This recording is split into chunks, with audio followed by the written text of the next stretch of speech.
ए भैया हाँ देखो हमारे मोबाइल में का हो गया यार, माले से बतलाए कहा सेटिंग में गड़बड़ी हो गई है, चलत ना है ना। लावा यार तुरंत ठीक कही दी।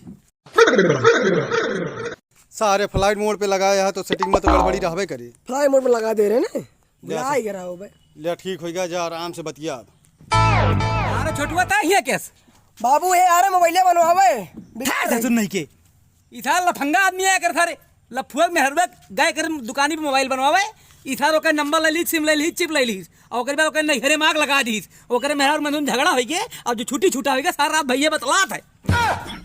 दे मोबाइल ए का करी हो, जब वो फोन करे तो बतियाई ना। ना बतिया तू चल भाग भाग सारी